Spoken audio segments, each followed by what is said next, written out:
Reels वाली बहू। प्रज्ञा को रील्स बनाने का बड़ा ही क्रेज है और वो दिन भर रील्स बनाती रहती है। खाते पीते घूमते फिरते घर में कॉलेज में रील्स बनाने के कारण प्रज्ञा पूरे कॉलेज में हाईलाइटेड है।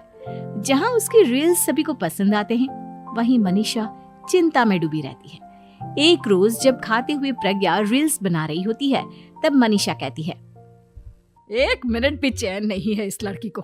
ये नहीं कि खाना तो आराम से खा ले, लेकिन नहीं, अरे थोड़ी देर रील्स नहीं बनाओगी तो आसमान नहीं टूट पड़ेगा।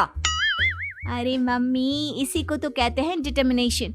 तुम नहीं समझोगी ये सब। हे भगवान, इस लड़की को सद्बुद्धि दे। जब देखो तब टेढ़ा बाका मुंह बनाती रहती है।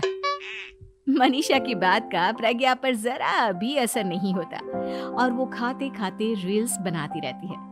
दिन बीतने लगते हैं और देखते देखते प्रज्ञा का कॉलेज भी खत्म हो जाता है। आए दिन कोई ना कोई मनीषा को प्रज्ञा की शादी करवाने का सुझाव दे जाता है। सब ठीक ही कहते हैं, प्रज्ञा की शादी कर देनी चाहिए। अपने घर के काम काज में व्यस्त हो जाएगी तो खुद ही ये रील्स और नाच गाना बंद हो जाएगा। मनीषा और प्रेम प्रज्ञा के लिए एक अच्छा लड़का ढूंढने लगते हैं और तभी विकी का रिश्ता प्रज्ञा के लिए आता है, जिसने प्रज्ञा को उसकी रील्स देखकर पसंद कर लिया था। अगले दिन विकी अपने माता पिता के साथ प्रज्ञा के घर पहुंच जाता है और प्रज्ञा साड़ी पहने हाथों में चाय की ट्रे लिए उनके सामने आती है। जब विकी को पसंद है तो हमें भी बहू पसंद है। बहन जी, आप बारात की तैयारी कीजिए।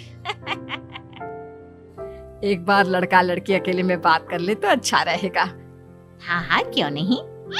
मनीषा विकी को प्रज्ञा के कमरे में भेजती है, जहां प्रज्ञा पहले से ही रील्स बना रही होती है।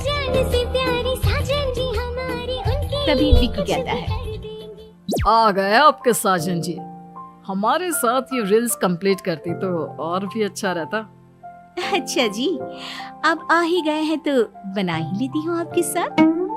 दोनों मिलकर रील्स बनाते हैं। जब वी मीट और तुरंत पोस्ट भी कर देते हैं। फिर विकी कहता है, जब आप साड़ी में चाय लेकर आए तब मुझे लगा कि कहीं मैं गलत घर में तो नहीं आ गया। अब सही है। दोनों की शादी पक्की हो जाती है और शादी के दिन भी प्रज्ञा रील्स बनाने से चूकती नहीं। यहाँ तक कि बारात के समय भी नाचते हुए रील्स बनाती है। सभी लोग प्रज्ञा की तारीफ के पुल बांध देते हैं और प्रज्ञा नाचती गाती अपने ससुराल चली जाती है। सब कुछ अच्छा चल रहा होता है। प्रज्ञा यहाँ भी दिन भर हर चीज की रील्स बनाती रहती है।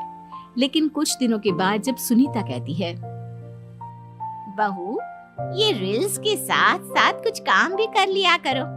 वैसे तुझे और क्या क्या बनाना आता है? मम्मी जी, वैसे तो सब कहते हैं कि मैं सब कुछ अच्छा बनाती हूँ, लेकिन मुझे लगता है कि मैं मैगी अच्छा बना लेती हूँ। हाँ, कॉफी भी अच्छा बना लेती हूँ और मुंह तो सबसे अच्छा बना लेती हूँ। हैं? अच्छा अच्छा।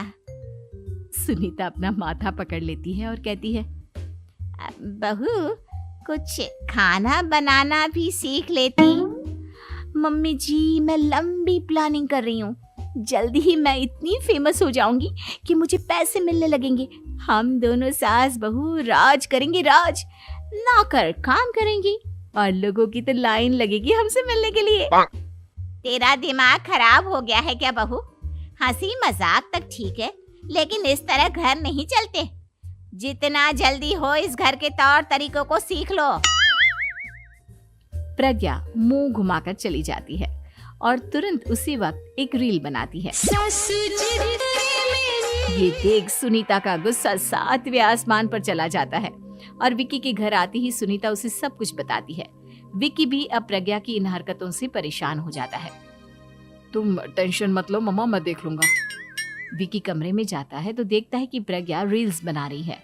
विकी बड़े ही प्यार से प्रज्ञा से कहता है, प्रज्ञा, इन सब के लिए मैं तुम्हें मना नहीं कर रहा हूँ, लेकिन फिर भी हर वक्त तो ये अच्छा नहीं लगता ना। समझने की कोशिश करो, मुझे भी तुम्हारा थोड़ा वक्त चाहिए। मैं जब ऑफिस से आता हूँ तो मुझे समय देने की जगह इसी में लगी रहती है। तुम ज्यादा ही सोच रहे हो। तुम भी मेरे साथ रील्स बनाओ ना, तुम्हें भी बहुत अच्छा लगेगा। तुम्हें इज्जत से कोई बात समझ में नहीं आती क्या? दिमाग खराब हो गया है तुम्हारा इस चकाचौंध से। अगर तुमने अपना रवैया नहीं बदला तो मैं तुमसे दूर चला जाऊंगा। तुम ही रिश्ता लेकर आए थे, मुझे लड़कों की कमी नहीं थी और ना आज है। विकी दरवाजा पटककर चला जाता है। धीरे धीरे विकी प्रज्ञा से दूर होता जाता है। एक रोज मनीषा प्रज्ञा के ससुराल उससे मिलने जाती है। तब सुनीता उससे कहती है, बहन जी, अब आई हैं तो कुछ दिन यहाँ रहकर जाइएगा, आप ही का घर है। हाँ मम्मी, बहुत दिन हो गए तुम्हारे साथ एक भी रील नहीं बनाई मैंने। प्रज्ञा तुरंत अपने फोन में रील्स ऑन कर लेती है। ये सब मुझसे नहीं होता। तेरा ये भूत अभी तक नहीं उतरा क्या? बहन जी, आप कुछ कहती नहीं क्या इसे? जब आप ही कुछ नहीं कर पाई तो मैं कर ही क्या सकती हूँ। सास तो वैसी ही बदनाम है। शाम को घर की लाइट चली जाती है और मनीषा प्रज्ञा से कहती है, मेरे घुटनों में बहुत दर्द हो रहा है, तू लाइट का कुछ इंतजाम करना बेटा। अच्छा, कैंडल जला देती हूँ मम्मा। प्रज्ञा गाते हुए कैंडल जलाती है और खिड़की के पर्दे के पास रख देती है। मनीषा, जिसे बहुत दर्द हो रहा है, वो सो जाती है और प्रज्ञा हमेशा की तरह अपने रील्स में लग जाती है। उधर कैंडल की वजह से पर्दा आग पकड़ लेता है और मनीषा के कमरे में आग लग जाती है। बचाओ, कोई है, बचाओ। सभी भागते हैं और विकी कमरे की आग बुझाने में लग जाता है, लेकिन तब तक मनीषा आधी जल चुकी थी। मनीषा की हालत देख प्रज्ञा रोने लगती है। विकी मनीषा को तुरंत हॉस्पिटल ले जाता है और उसे एडमिट कराता है। विकी प्रज्ञा से कहता है, देख लिया ना, तुम्हारे इस नाच गाने की वजह से आज तुम्हारी माँ की जान जाते जाते रह गई। अब पता नहीं तुम और क्या चाहती हो।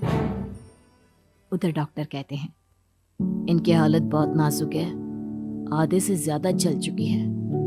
प्रज्ञा रोती हुई मंदिर में जाती है और भगवान के आगे जाकर कहती है, भगवान, मेरी माँ को ठीक कर दो। मैं कसम खाती हूँ, हाथ से ये रील्स बनाना छोड़ दूंगी। बस मुझे मेरी माँ वापस मिल जाए।